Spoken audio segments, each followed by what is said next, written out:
Second method हमारे पास होता है इनकम मेथड। तो इनकम मेथड के अंदर बेटा करना क्या है, तीन चीज़ें, तीन हेड्स होते हैं, compensation employees COE, operating surplus OS and mixed income MI of self employed. मतलब जो लोग अपना ही खर्चा अपने आप निकाल लेते हैं अपना बिजनेस करके, वो सब इसके अंदर इंक्लूड किया जाता है। तो सबसे पहले तो आपने ये याद रखना है कि कंपनसेशन ऑफ एम्प्लॉयज़ में क्या आएगा, सैलरी, वेजेस, कोई भी अगर आपने एम्प्लॉयज़ को दी हैं कैश में या काइंड में। काइंड में मतलब आपने उनको कोई बेनिफिट्स दे दिया और कैश नहीं दिया, वो सब कुछ इसमें आएगा। अलाउंसेस दिए हैं जैसे DA, डियरनेस अलाउंस, महंगाई भत्ता।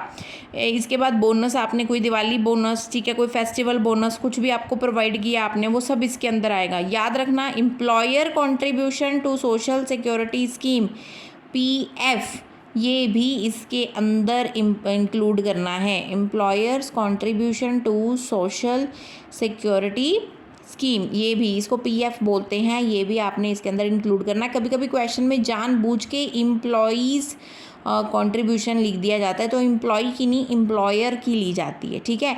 और ये भी याद रखना है कि इनकम मेथड से, जैसे वैल्यू एडेड से GVAMP निकलता है, इससे आपके पास NDP FC निकल के आता है, मतलब डोमेस्टिक इनकम निकलती है इससे। इसके बाद ऑपरेटिंग सरप्लस ऐड करेंगे। ऑपरेटिंग सरप्लस में इनकम फ्रॉम प्रॉपर्टी अगर है, इनकम फ्रॉम एंटरप्रेन्योर, कोई प्रॉफिट है वो। अगर प्रॉपर्टी की बात करूँ तो रेंट, रॉयल्टी, इंटरेस्ट, इसमें से कोई भी चीज़ हो या अलग से ये दी हो तो ऐड कर देनी है। मतलब ये तीनों को जोड़ के या इसमें से कोई आइटम है वो डालनी है या ये आइटम डालनी है, ठीक है। अगर कॉर्पोरेट प्रॉफिट टैक्स है, ठीक है, वो आप ऐड करेंगे। डिविडेंड है तो ऐड करेंगे। रिटेन्ड अर्निंग है तो ऐड करेंगे।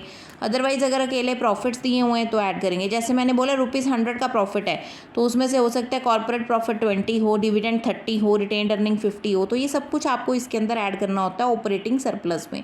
मतलब ऑपरेशंस करने के, बिजनेस ऑपरेशन करने के क्या मुनाफे हुए, तो इनकम की फॉर्म में आ सकते हैं या प्रॉफिट की फॉर्म में। इनकम फ्रॉम सेल्फ एम्प्लॉयड, कोई भी पर्सन है जिसने अपने ही इनकम जनरेट करनी शुरू कर दी है, रेंट, वेजेस, इंटरेस्ट, प्रॉपर्टी, कुछ भी, ये सब चीज़ें वो आपने इसके अंदर इंक्लूड करनी है। अदरवाइज़ ये क्वेश्चन में ऐसा ही दिया होता है।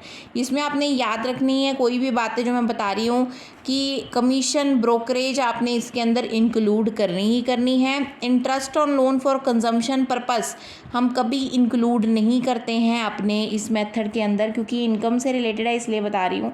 Interest on loan for productive purpose आप इंक्लूड करेंगे। इनकम टैक्स को सेपरेटली इंक्लूड नहीं करना, क्योंकि हम ऑलरेडी इसको इंक्लूड कर लेते होते हैं यहाँ पर, ये कंपनसेशन में भी और इसमें भी आ जाता है। कैपिटल गेन्स को आपने इंक्लूड नहीं करना है, ठीक है, बट कमीशन एंड ब्रोकरेज को आपने इंक्लूड करना है। कोई भी विंडफॉल गेन, लॉटरी एट्सेट्रा इसको इंक्लूड नहीं करना है।